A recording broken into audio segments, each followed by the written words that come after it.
Welcome. Good evening, everybody. As y'all know, I'm Robert Santos. We're going to talk about a few things today.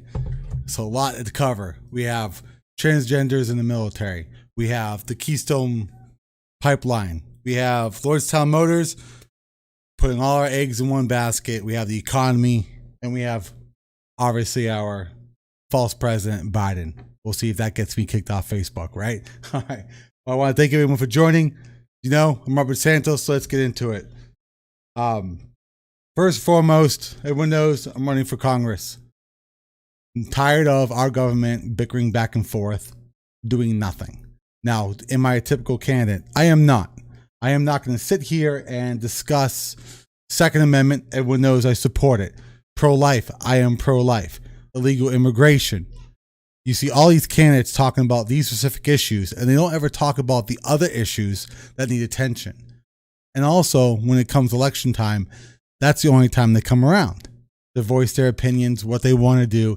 And if they are elected and they do hold a seat, then they come out more. So that way they say, hey, no, look, I'm here for you. When in reality, I'm not. They're not here for you. So I'm always here. I know election is not till 2022, but I promise you all I will never go away, and I will never go away. I'll always be here voicing my opinions on every issue from federal to local, regardless what seat I'm going to, so that way you know where I stand on these issues. I am running for Congress, which is a federal issue. It doesn't mean I'm not going to just sit back and ignore all the local issues as well. I need you guys to know that I do have my eyes focused on this area at all levels, and I will ensure everyone at each level does what they're supposed to do and upholds their promises and makes changes for the better to ensure we have a better future for our kids.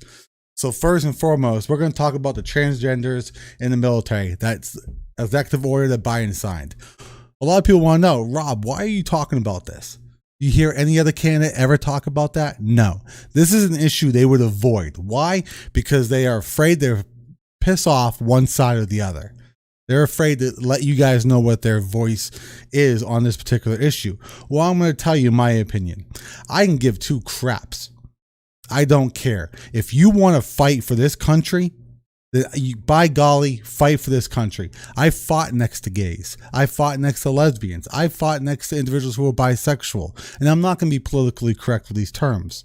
And you know what? They love this country, and they fought, and they were one of the best people I've ever actually served under. Whether or not I believe their lifestyle is right or wrong, it's not my place. We are America. We are a melting pot. We have different beliefs, different religions, different everything. And that's what makes America so great. So who the heck are we to judge someone on their lifestyle? Are they hurting somebody? No. So my personal ideology, whatever morals on whether or not it's right or wrong, has no place here. Zero. Now, as for the transgenders in the military, I'm iffy on that. To my understanding, and I've actually asked doctors, if I missed anyone coming in, I'm sorry. I know I started on the rant on everything. Trudy, hi. Barb, Sherry, Brian, thanks for joining. When it comes to the transgenders, my understanding is they need medication the rest of their life. This is where my issue lies in transgenders in the military. If you need medication, continuous medication, for whatever it is, whether it's diabetes, thyroid, anything, or being a transgender, you need to take some medication the rest of your life. You are disqualified. Because if you need that medication regularly, you cannot join the military, especially the Marines. Now, I know the Army, Air Force, Coast Guard, Navy, they have different regulations. So I'm speaking on my experience as a Marine Corps recruiter. If you don't have access to that medication, whatever it is, are you combat efficient? It depends. Can you miss a regiment? Can you miss one time of taking the medication? Or who knows how long? A week, 72 hours. Sometimes people go on missions and it ends up being supposed to be 2 hours, ends up being 3 days. We've all seen that movie Black Hawk Down, which is only supposed to be in and out 20 minutes and it ended up being a couple nights. So that's what this my whole thing is. Also, think about all those individuals who obtained a medical condition while they were in. They got medically discharged, whether it was a retirement or not. They are no longer in the military. I myself am no longer in the military due to a back injury.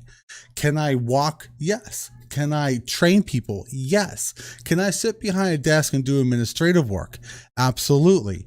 So why don't I take one of those positions? So my question is, are we going to have these individuals, transgenders, take non-combative jobs because they have to take medication? If that's the case, you're going to open the door for all these other individuals to be allowed in, individuals with diabetes, thyroids, a whole bunch of other issues. There was one individual who took an inhaler, one puff, when he was a sophomore, discharged. We prevent people from joining when they have a tattoo, and the tattoo policy changes all the time. Sometimes it's like 2 inches. Sometimes it's more. If it's a sleeve, like right now, if someone showed up with this, you're disqualified in the Marine Corps. You have to be able to cover it with your hand. Obviously, I can't cover the sleeve with my hand at all. It's not going to happen. Obviously, that changes all the time. So there's things that disqualify people that are pretty stupid, especially when they love the military. I know there's one individual I tried to enlist in out of Newton Falls. Great guy. I believe his name was Eric. Outstanding. I'm not going to say what the medical condition was, but he was fine. He never had an issue his whole entire life. He's done football, track, lacrosse, you name the sport, he's done it. Very physically fit. And he was not able to join. And I think it was ridiculous. So that's where my beef lies. Now, again, a lot of people ask, well, what do you care? I'm like, well, I just want people to know where I stand on every issue. Because in order for you to make a better educated vote, I want you to know me. I don't want you to know me just during election time. I want you to know me personally all the time, so that way you know what you get, because what you see is what you get. I know Jim Jordan just said recently on his Twitter, he just posted something that was like perfect. It was like, yo, that's me. Because a lot of people kind of hit this on me my last campaign. Rob, why are you wearing jeans and a t-shirt? That's me. That's who I am. I mean, I can dress nicely. I can put a suit on, but I want you all to know me. When I'm out there, I put my boots on. I tie my boots up. I roll my sleeves. I get to work. I do the job. I'm not a person to put on a suit and eat a $500 dinner plate. I'm an average individual. I believe I'm intelligent. I'm not trying to blow my head up, but I have the education necessary. And I think it's just, we need to be normal. We need to be who we are and to ourselves. And that's how we actually can do a good job for this nation. Be true to yourself and you can be true to the country. As for Biden's medication, I don't have the link, so I'm sorry, but we all seen it. He signed his executive order, basically null and voiding Trump's insulin ban, which caused him to not be able to raise the prices. We all know what happened with EpiPens when they were like $200-$300. Insulin is now going through the roof. Medication is increasing, all because we have an individual in office, whether it's falsely or not falsely, that point's moot. He's in there, he's signing executive orders, and he is destroying everything Trump has done, everything his administration has done, just because he didn't care if it's good, bad, or neutral. He's removing everything he has done, and it's destroying our nation. Look at gas prices. They're going through the roof.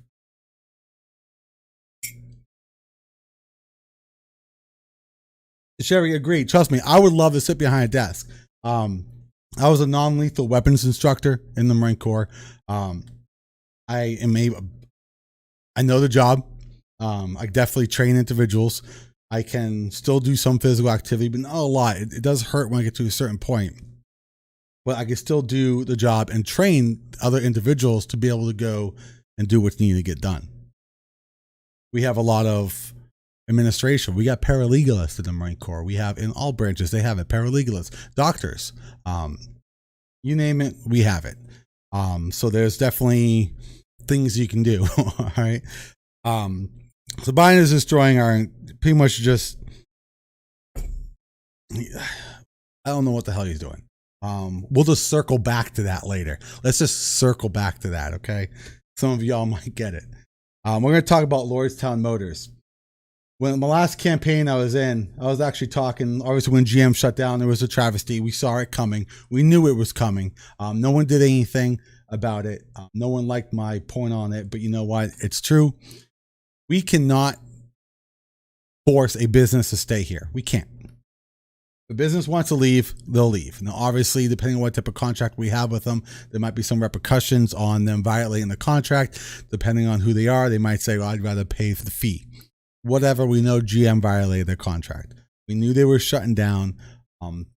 That's gone. It's over. It's done with. Now we have Lordstown Motors. Okay. We got a new job coming in. That's outstanding. But what is Lordstown Motors? They're a vehicle company that's creating electric vehicles who has not even created a beta prototype. If you guys don't know, it's a beta prototype. They haven't even created a beta prototype. We're putting all our eggs in this basket. What if it doesn't work out? They haven't done the testing. Right now, I just saw something online here. WFMJ. Lordstown Motors is showcasing their electric truck's 4-wheel drive. Keep in mind, there is no frame to this vehicle. Go ahead and pop this on here. Second monitor. There we go. There is no frame to this vehicle. None. Zero. Well, don't get me wrong. I'm all about new innovations. I'm all about new ways of getting things. I'm all about, that's totally looking weird. There's two of me on the screen. Oh, no, there's not. Get rid of this. All right. It's ridiculous. You guys didn't even see that, did you? I'm totally messing up with my computer, ain't I? There we go. Okay, there we go, guys. All right. Lordstown Motors is showcasing its electric truck's 4-wheel drive. I think they have a video in here. I might have to refresh this. There it is. So, I mean, okay, I get it. It's cool. They got a plow on this truck-ish, if you want to call it a truck, and it's plowing snow. That's great. Outstanding. But they don't even have a beta prototype yet for any crash testings, any type of safety ratings, none of that stuff. So my whole point on let's not put all our eggs in one basket is this is a great, I hope they do well. Obviously, Tesla started this way, and look what happened. So I would like this, but we need to make sure we have a backup plan. We can't just rely on Lordstown Motors in hopes that they do skyrocket like Tesla. We don't know. It could bottom out. It could be a complete clown show. So we don't know. Do we want it to go great? Yes. That looks weird. Now you guys are seeing two of me. All right, let's get rid of that.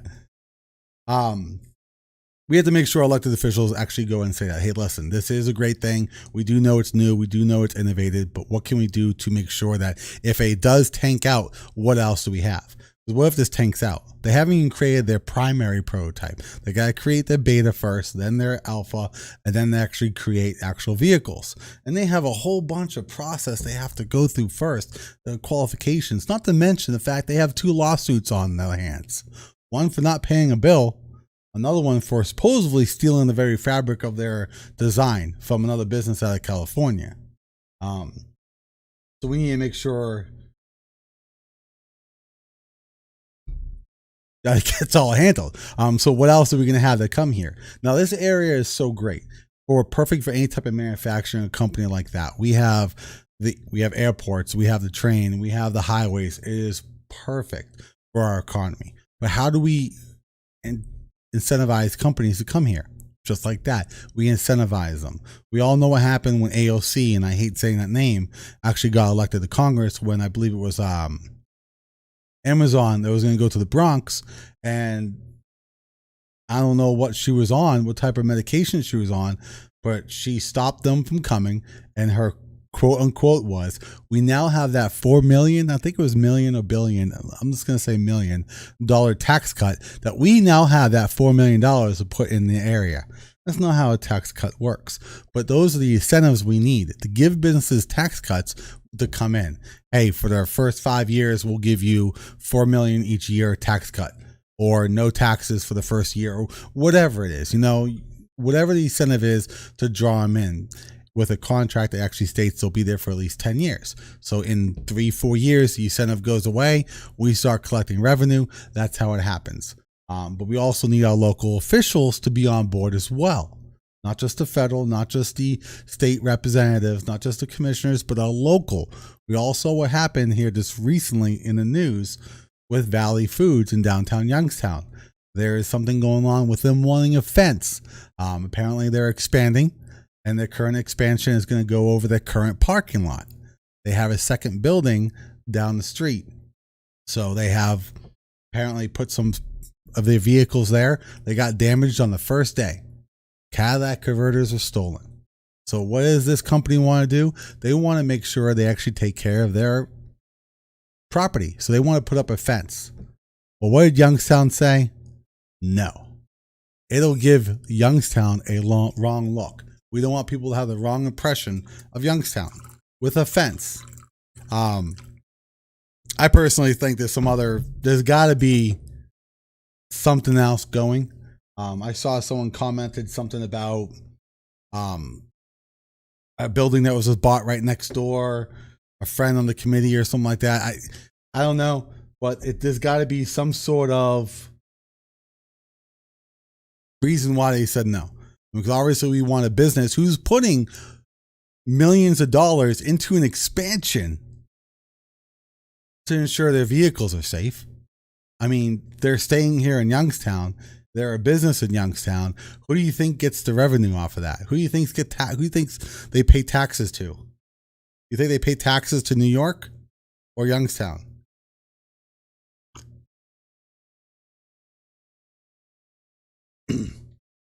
So that's why we need to focus on local officials as well. So obviously my election is not till 2022. So what I'm doing in this current campaign for this year is I'm going to help out local officials all over. I know we have David Burham, who's running for city council over in Warren. We have Kelly, I forget her last name, but we'll make sure we get it out there. She's also running for city council in Warren. We have, my understanding, Anthony Buckman, he's actually running for Board of Education in Boardman. Excuse me, Kristen Riley. I was totally wrong, not Kelly. Kristen Riley is running. She is running for ward as well in Warren. So we need individuals to run the city council. We'll find out who they are. We need to replace our mayor. We need to replace our state reps, our commissioners. I do know one commissioner seat is actually up this year. So we'll see what happens with that. We need our local seats. Those are the ones that actually can make the biggest difference. I said it before. You can't just fix the top part of the stool. You need to make sure you fix the legs and the supports as well. Because you can have the top look nice and pretty, but if it doesn't have a stable foundation, it's just going to crumble. And what's our foundation? Is our city council, our trustees, our wards, our mayor, all the way up to congressmen and women.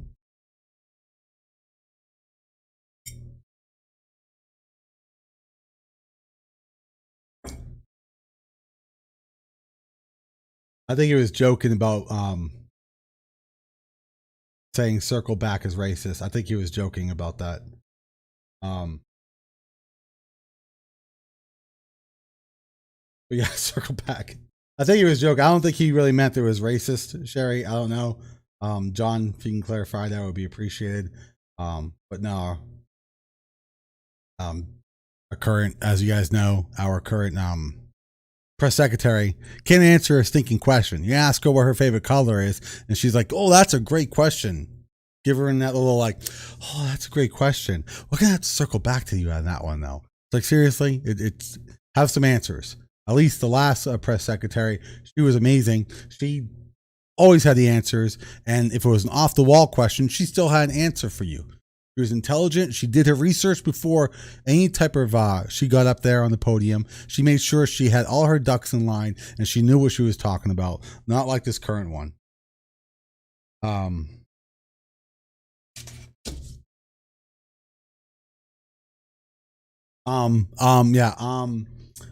know I said it a couple times, but I am not all like, John, Ruth,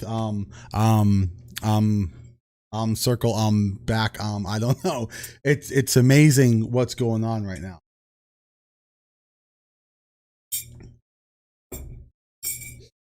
Yeah, see, I knew he was joking. John, thank you. It's okay. I mean, you know, texting, it's really hard. Texting, typing on comments, it's hard to tell whether or not your emphasis is a joke or not, and it's fine. There's no hard. You're good. If I missed any questions, I sincerely apologize. Is he doing post? He tells him to, there was a couple videos where you hear them saying, "I don't know what I'm signing," and people would just tell them just to sign it. You've got to be kidding me.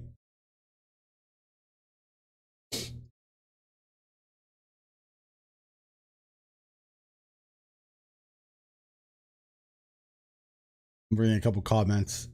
If I missed anything, you guys, I sincerely apologize. All right.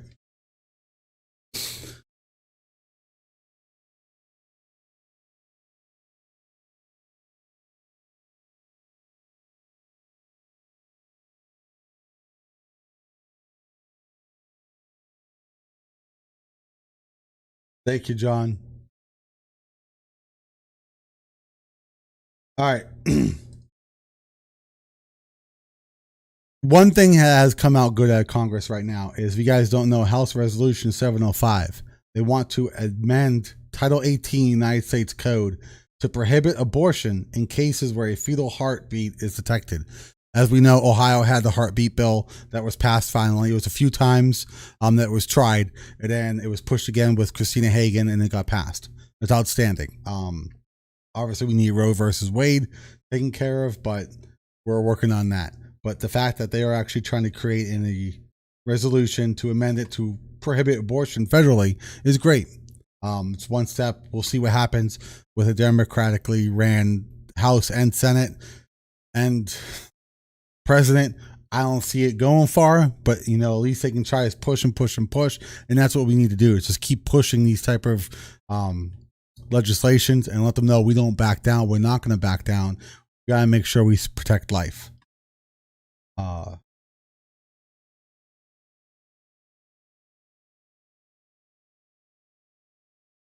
Tim apparently is thinking about Sherry. Apparently, Tim is going to try to run for Senate. He's thinking about it because Rob Portman's going down. Everyone's trying to jump in on that for a Senate seat that's primarily Republican. We all know he's not going to do anything. One of the good thing is he can't run for both seats.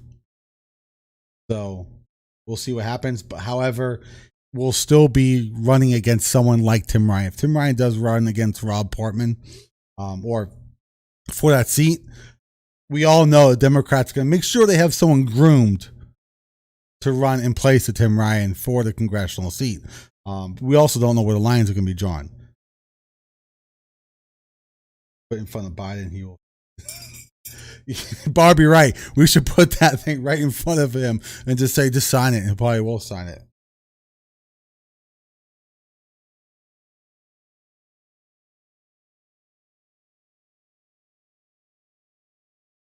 There are a few events actually going on. Yes, John. John on YouTube. Every week, I'm going to be somewhere new. We're not going to have any official events, but I'm going to let each and every single one of you know. We'll make it public where I'm going to be on Saturday or Sunday or Friday evening. It depends, obviously, with my wife going to school and she's having her internship. It'll be one of those 3 days. But I'm going to let you guys know, hey, I'll be at Barnes & Noble, or I'll be at a local business, Sunrise Inn, or Steak and Shake, or wherever. I'll let you guys know where I am. Be more than happy to see you guys come on down, stop by, say hi, ask a question, chime in if you have any advice on the campaign. We'll take some advice. It's not a big deal. We'll also be meeting with a bunch of other individuals who are running for office. Again, I'm going to help out some local officials or candidates to see if they want to run. Hopefully, if they are, we're going to help them get their seat. Because again, we have to create the base of that stool in order for the very top to actually be functional. He should be. I'm actually going to mention that too as well, Travis. It was actually just brought up yesterday. One of my friends actually brought it up a couple days ago. We're trying to do a lot of research on it to make sure I have all my ducks in line when I talk about it. But so far, it is 100%, without a doubt, corruption in the courts. We all know our court system is corrupt on all levels, from family court to criminal court. It's all about who has a bigger pocket and who knows who, including Child Protective Services. I I don't know if anybody here right now knows anything about Child Protective Services, but obviously we all know they protect children. So we use this for example. Just going to make something up. You're with somebody, you no longer together, whether you're married or you're not married, you have a kid. Obviously things go wrong and people start making false accusations. And then Child Protective Services gets involved. Now, I do know one incident where an individual was told by their kid that they were being pinched, right there on their the calf. And it was leaving like black marks, little black marks on their shin. And they were hurting the kid. That's assault. They're abusing the child. So what does the parent do? The parent calls Child Protective Services to report abuse like they're supposed to. Hey, I got my kid. He's claiming this is going on. And just letting you guys know, I want to make sure it doesn't get worse, because we all know that abuse at all levels, whether it's against kids or adults, it all starts small and then it grows. It starts with name calling, and then it goes, or sometimes it doesn't start with just name calling. Sometimes it starts with physical, but it goes from the very beginning, name calling, physical, really physical, and then they're hospitalized. Now, what can we do to stop that? But the problem is Child Protective Services doesn't. Their response to that pinching, they call it inappropriate punishment, is what they use. Inappropriate punishment. But how do you know it's actually inappropriate punishment? Or it's not just the parent who did it is actually hostile, is actually getting mad and doing it as a form of actually, punishment, but anger, when they probably could do something different. Now, eventually it ended up being a stick, or it ended up being a backhand. I'll tell you right now, my father hit me over the head with a belt when I grew up. That was assault. That was kind of the norm. Wrong, yes, but that's how I brought up. And that's one of the reasons why my mother kicked my dad's ass out the door. But get lost. She was outstanding. That's one of the reasons why I love my mother. Everyone knows that I actually grew up by my mother and my older brother and younger sister since I was like 3 or 4. So things always start small. But my point is, by Children's Services saying that's inappropriate punishment, we're not going to talk about it. And one of the biggest things they say is, I'm sorry, we're more worried about that child that's in the hospital in the bed. Now, yes, definitely take care of that child. But how did he get there? He or she get there? Did it start like that? I'm sure it started sooner with that little pinch. If Child Protective Services actually focused, and they do need money, they do need staff, they are understaffed, but they need to give each case its full attention. They shouldn't just wait till it's bad. They shouldn't just wait till the kid is hospitalized. Nip it in the butt while you can, when it's a small pinch, before it gets to the point where the child's in the hospital. We don't want it to get to like that. So we do need our local officials. Like I said, the very foundation of our entire nation actually needs to get in there so they actually can create appropriate legislation, both at the local level, the state level, and the federal level, to ensure that our Child Protective Services are actually taking care of the kids. Otherwise, we're not. We're going to have a mother who is a druggie have custody of their kid, and then someone break in and then execute the child because the mother apparently has a drug problem and owes money. We all know that happened recently.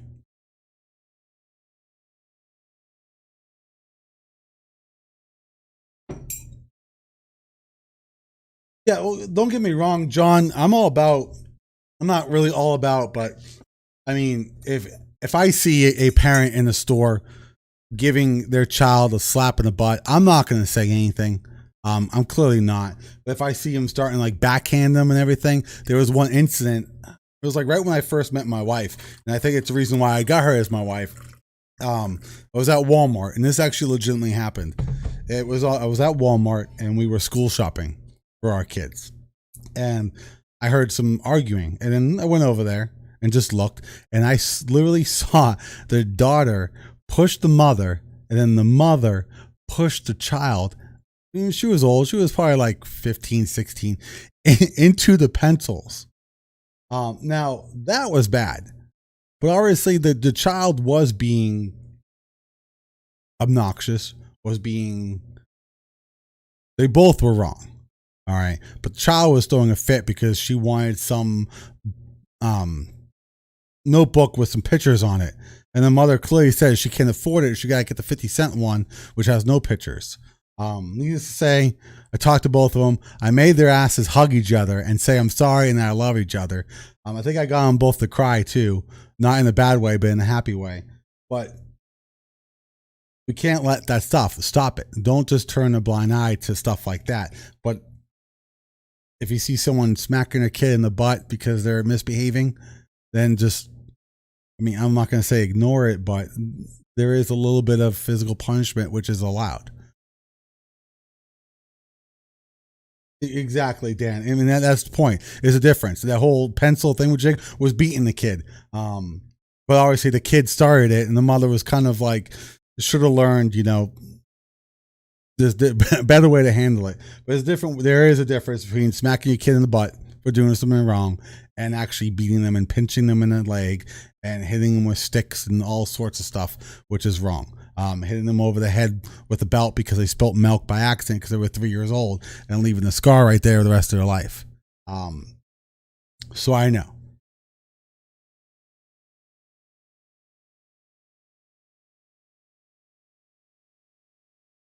But yeah, we do need some elected officials. We do need better individuals in social services. I think their training does actually need to increase. They do need better training. These are things that we can do. I also, same thing with law enforcement. We all know we have bad seeds in law enforcement. There's a lot of good, and I support law enforcement wholeheartedly, especially being a military police officer. I love our law enforcement, but I also know we do have our bad seeds. There's bad seeds in every company, every business, wherever you look. Everyone has their bad seeds. It's how your higher ups, your bosses, your chain of command, whatever institution you're in, takes hold of that bad seed and how they handle it. I believe it was in Warren.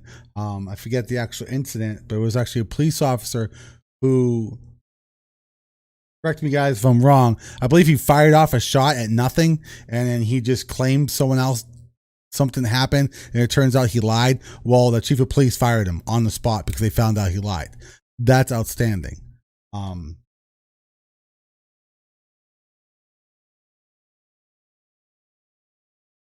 John, ever have to go cut a switch?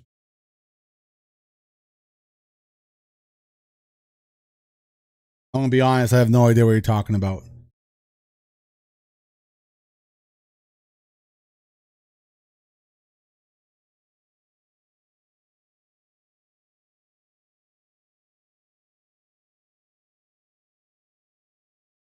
Oh yeah, I mean definitely, the physical punishment should be a last resort, Dan. I definitely agree with that one. Um, there's got to be other ways. You start out with the whole timeout, and you're taking the toys away, and obviously age plays a huge factor. I have a 12-year-old. Can't really give him a timeout. That's not gonna work. Taking his Xbox away when you tell him he's not supposed to play past 10 or not supposed to play at all, and you find out that he is playing at midnight when he thinks you're sleeping, then yeah, taking the Xbox away works real well, especially when you throw it in the trash because it's the 5th time you caught him. Ah, okay. Sure, you remember I'm not from Ohio. Okay. um, a ruler. We refer to that as a ruler.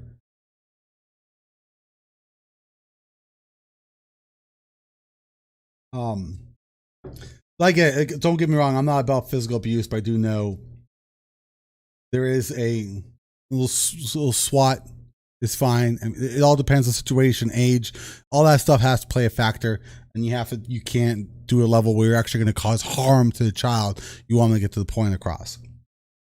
They're not a dog, basically. You can't. The dog takes you get a puppy and it decides to go to the bathroom on the carpet. You're supposed to take the dog's nose, tell him no. He gets the point. You really can't do that to a kid. So it all takes, you have to take those things into consideration.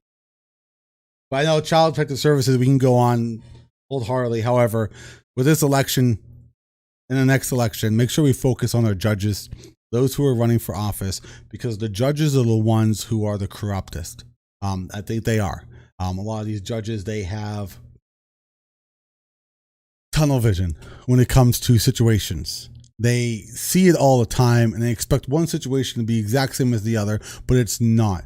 Every situation is different. Every situation has its own everything. And every situation needs to be focused and actually gives its rightly dues and actually full attention. Our lawyers are obviously the biggest problem. We all know they siphon a lot of money from us. When I was going through my divorce and the custody stuff from my last marriage, it was always continued. It's like, why? We both agree. Why are we continuing? It's because they take more money from us when it's continued. There's things like that. It's just a whole mess. We need to fix the issue, which is one of the reasons why I'm running. And a lot of people say, well, Rob, why are you running? You're just a normal individual. Well, no, I'm American. That's why I'm running. Do we really want another lawyer in office? Look how many individuals are in office that are lawyers up in Congress. A lot of them. If you all see in the chart that actually showed up on my page, it specifies they took a poll and they say, hey, well, how do you trust Congress? How much do you trust Congress? And you can see it basically going down. But there's another chart, same time frame, from elected officials in Congress who were veterans. That was decreasing as well, which is why I always say elect a veteran. We are able to think outside the box. We are able to put our personal beliefs aside and actually approach a situation open-minded, which needs to get done. We need to be open-minded when we're in office. Not open-minded on a lot of issues, but open-minded enough to where you'll listen to the other side, not listen to respond. They need to listen to understand the other side's point of view. Now, their other side's point of view may be off the rocker, and we all know it is. Especially, I think what was last year in New York, signed a legislation that says you can give an abortion up until the day of birth. That is like, there's no compromise in that. That is ridiculous. That's murder. That's wrong. But you all understand my point. Exactly, Trudy. Our Lisa, don't get me started on the guardian ad litem. So don't get me started on that. But I agree, the guardian ad litems are just as bad. Trudy, yeah, there are too many politicians. We need everyday individuals, not just a Joe Schmo off the street. We need someone who does have common sense, the capabilities of actually navigating the complex government system. Because it is complex. You've seen our legislation. Our legislation is written by lawyers to fool lawyers. So if any common Joe individual like us actually reads a piece of legislation and understands it, they're lying to you. Because there are so many, A goes to C, C goes to A, but A messes with C. If it affects B, B messes with C. If it affects A, which in turn affects D. It's like, it's so mess. It is made by lawyers to trick lawyers. It is made to make sure we don't understand a damn thing. We need to go back to basics. It should be real simple. Real simple. All this legislation within legislation that has nothing to do with the title. If I wanted to make, and I always use an example, I want Tuesday to be Taco Tuesday, a federal holiday. It is Taco Tuesday. I don't really, it's just me making an example. All right. I'm not going to put in there, I want Tuesday, Taco Tuesday. And at the bottom, I want $1 million in my own pocket. That's what they're doing. Lastly, we're going to talk about the last thing. I know it's getting a little late. Is trading. We all know what happened with GameStop. Obviously, the hedge fund and Wall Street got pissed off because they got fooled by we the people. We the people pumped up a stock. It went through the roof and they made millions. But Wall Street and the hedge fund lost a bunch of money. And because they did that, they stopped trading altogether. Only people at the actual location can actually trade, which a lot of individuals such as ourselves lost money. That's wrong. But when it comes to trading, we all know what happened last year. Yes, Dan, I'm backtracking. KISS. Keep it simple, stupid. It's the best acronym ever. Keep it simple, stupid. Everything should be simple and straight and to the point. And that's why I am when I talk, I'm straight and to the point. I'm not insulting anyone's intelligence, but there's no point in me explaining a huge essay on why I think the Second Amendment should be not infringed. It's right there. Why else do I need to explain it? But when it comes to stocks, we're going back to the stocks and the trading. I promise, and I swear on my kids, my family, you name it, I'll swear on it. One of the first piece of legislations I'm in, no matter what level I'm in, whoever I can actually make this legislation go against, like obviously if I'm in Congress, I can make it go for everybody. If I'm a state representative, it can only obviously be in the state, vice versa, or et cetera, et cetera. But if you're an elected official, you should have zero stocks and never be allowed to trade at all while you're in office. Last year, before these restrictions started to get into play, they knew they were about to implement restrictions. They knew they were going to start putting these shutdowns in place. And what did they do? They started buying and selling stocks, and they made millions. That's inside trading. That is illegal. And guess what? We caught them. And guess how many of them got prosecuted? None of them. So whatever level I'm in, I will make sure that I push legislation for the level I'm at and it go for everyone below, that no one is allowed to have any type of stocks. They must liquidate all their stocks by the day that they swear in. Before they raise their hand, they should have zero stocks, zero. Now, obviously, yes, they can just pick up the phone, call their friend and say, hey, man, go get this stock. I get it, but that happens now. There are so many doors open for them to be able to illegally do this. Well, why don't we start shutting these doors? This is one door that we can shut easily. Yeah, Ruth, we would be in jail. So there's things like that we need to do. That'll stop the corruption. Same thing comes with term limits. Everyone knows I support term limits. However, term limits alone is not going to solve the problem. Look at Michelle Leporhagen. She's being term limited. This is her last term. So she cannot run again as a state representative. You're telling me that the Democratic Party is not grooming somebody right now for that seat? Because they are. And they're going to give that person millions. Michelle Leporhagen is going to back them. She's going to support them. It's basically just like electing Michelle Leporhagen. So how can we stop that from happening? Campaign refinance or campaign finance reform. We need to reform it. We need to ensure that at each level, they're only allowed to spend and raise so much money. I do know right now that each individual for a federal level can only give $2,800, but I can only donate $2,800 to a federal campaign. My wife can too, in the primary, and then donate another $2,800 in the general. Not to mention we have things called PACs and super PACs. PACs we can have contact with, super PACs we can't. However, PACs can just dump as much money as they want. All right. They can just buy stuff. They could buy a commercial for a candidate. Is that really right? Where do you think their loyalty is going to lie? So if we do campaign finance reform, we will be able to allow each seat to be competitive for people like us. If we limit, for example, city council, or ward, we use a ward as an example. I'll use it for Warren because one of my friends, David, is running for the 4th ward in Warren. It's a very small ward. It's got like 900 homes. You can knock 900 homes in one day. In one day, you can knock on every single door in his area. Why would he need $50,000 to run a campaign for a ward?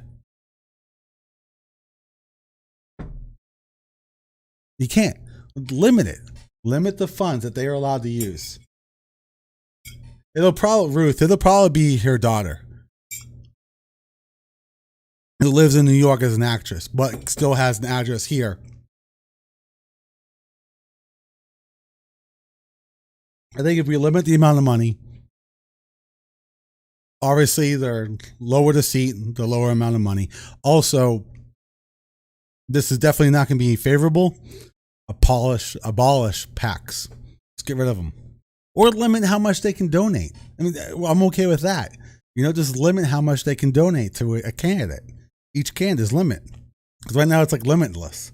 And they can just buy, like, hey, they know this candidate needs signs. So they're going to buy signs themselves and it's going to be delivered. Candidate didn't ask for it. The candidate didn't pay for it. They paid for it. But that's less money that the candidate has to spend. Things like that. And obviously there's a lot of detail that goes in play with it.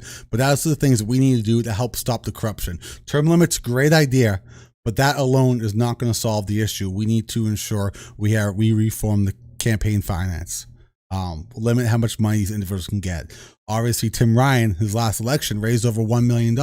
Who here in his district, by themselves, who has a normal job, whose average pay is $56,000 a year, can really have $1 million. It's impossible, especially when all his money comes from outside interest. All the money for the candidate should come within the area they're running. There's no reason why a candidate who's running for the 13th district of Ohio gets money from a billionaire in Texas. As you know, there's going to be incentives. Scratch my back, scratch your back, which it shouldn't be, but you know that's how it works. Hence why a family donates $11,500 to a candidate. It is a little, unless you're like really close friends with that person, which I doubt it doesn't work that way.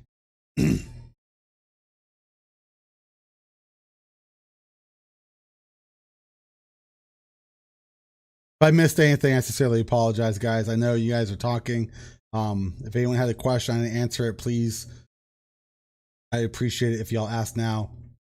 Don't forget to like this. Don't forget to share it with your friends.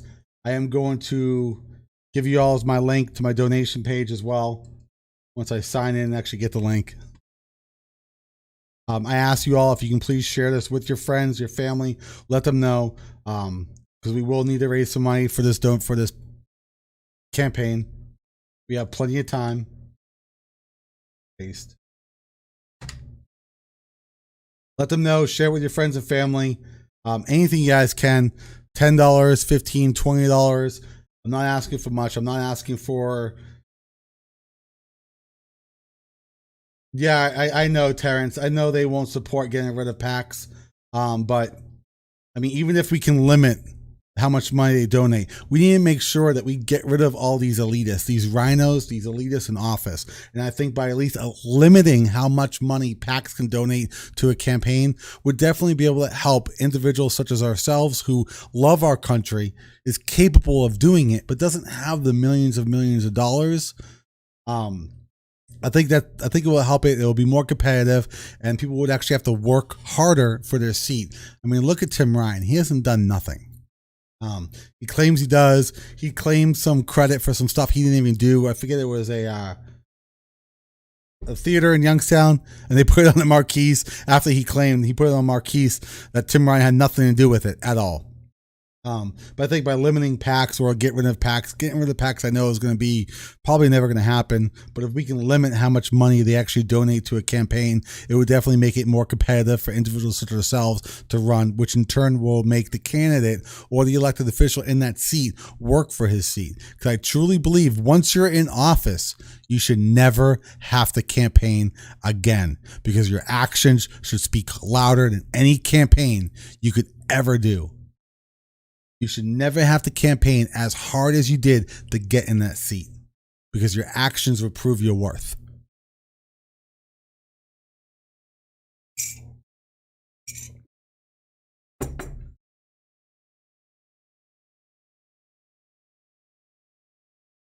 We'll touch on that real quick. We'll talk about more about that later. But trade skills, skill trading, HVAC, electrician, plumbing, you name it. Those are the type of things we need to invest in. Everyone knows that colleges receive a lot of grants. Some trade schools do too, but not as much as the colleges and universities. A lot of people are trying to say that people have a lot of college debt. Well, it's because they're taking a liberal arts degree. It's because they're taking, I have a master's in mythology. What the hell are you going to do with a mythology degree? Like, seriously, unless you're going to be a teacher or go that route, what are you really going to do? You have nothing. That's why you have a date or so much debt, is because you went to college for a pointless degree. and the colleges are allowing you to do it, and that is ridiculous. So I don't think our debt should be paid off by our government, but I also believe that we need to actually invest more into our trade schools. Now, I know we have MCCTC, TCTC, CCTC, Korean technical colleges, that actually offer these trade skills for these individuals, but they're limited. Our schools need to start investing in these programs and not uninvesting. We all know what happened with Austintown last year with that whole superintendent fiasco. If you guys don't know, real quick, the superintendent resigned. He quit, but yet they still paid him his full salary as if he stayed there for the full 2 years, which he didn't. He was only there for, I believe, 6 months. And then they hired a new superintendent, which was $130,000 for each. So what do they do to compensate for the money that they lost? They fired some teachers and they got rid of the media program. Why are we getting rid of these programs when our kids need this? Kids don't, right at this age in high school and middle school, they don't want to go to school just to learn math, science, and English. They want to start seeing what they're interested in. High school, I loved going to shop class, auto mechanics. Totally forget the word of it. Architecture. I thought I was going to enjoy being an architect when I was in high school. Obviously, everyone knows when you're in high school, your brain is like, what do I want to do with my life? I went architecture school or class, sucked at it. I got a C, and I realized it's not what I wanted. Now, they had advanced classes too, but I knew. I went to shop class, woodworking. I loved woodworking. I always still want to do some woodworking. I want to do it as a hobby. I do. I want to build my wife a bench out of our twin-size bed frame. Saw it on Pinterest. It's great. But these are the types of classes we need in our actual high school, not our technical colleges, our TCTC, MCCTC. Those schools are great, but they only have so many seats. What about all the other kids that are in school, the regular school, who can't have that? Not to mention the fact that if we want our kids to go in this woodworking or auto mechanics, we have to pay for that. What if a parent can't afford it? Look where we're at right now. We can barely afford food on a table. We're fine. I mean, like us as people, like with the shutdowns, people can barely afford to pay their rent. They're wondering when the next meal is going to come because the shutdowns are happening, and they want their kid to succeed. They want their kid to enjoy going to school. But how can they enjoy going to school if they can't even go to wood class because we can't afford $40?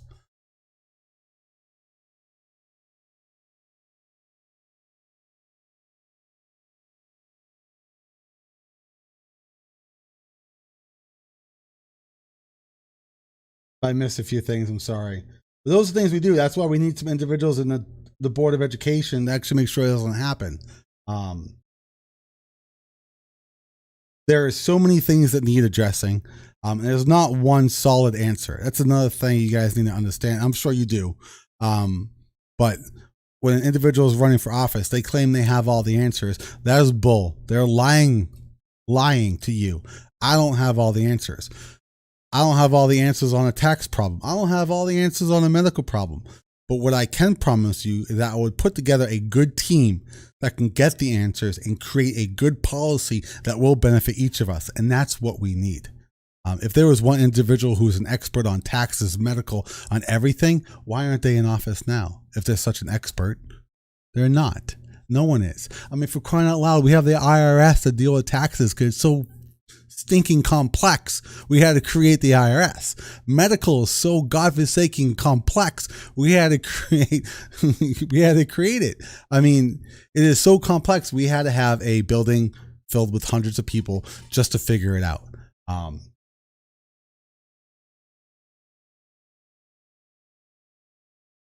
Cardinal Mooney has shop classes. That's great, but not everybody can afford to go to Cardinal Mooney.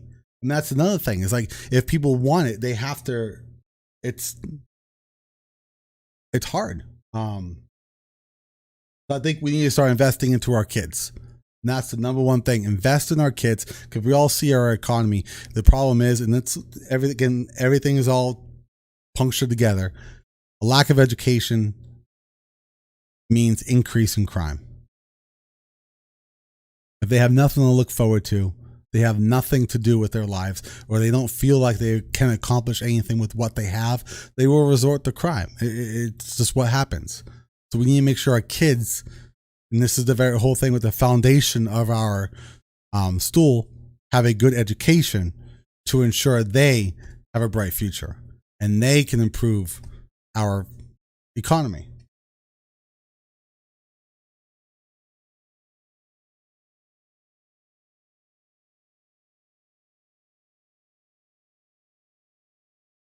I know I went a little over, guys. I'm sorry. I went on a little bit of a rant, but we'll go more in depth into that later. If you guys have any questions or anything y'all want me to address, or again, even if it's personal, I want you all to know me. I want you to know what you're going to get when you elect me in office. I appreciate everyone sticking around. Definitely share this. Let everyone know that link with my campaign, the donations. Let your friends and family know. $10, $20. It goes a long way. It'll help us win. Right now, our country is a mess. We have gas prices going up. We have medication is actually going through the roof. It's becoming unaffordable. It is ridiculous. Healthcare is going through the roof. We don't know what's happening with all these executive orders that are actually occurring. We have the Keystone Pipeline is actually just canceled. That's ridiculous. Who knows what type of sanctions Canada is going to place on us? Unless anyone has any questions, I want to say I appreciate each and every single one of you for coming. God bless you all. God bless America. And I'll see you all next week.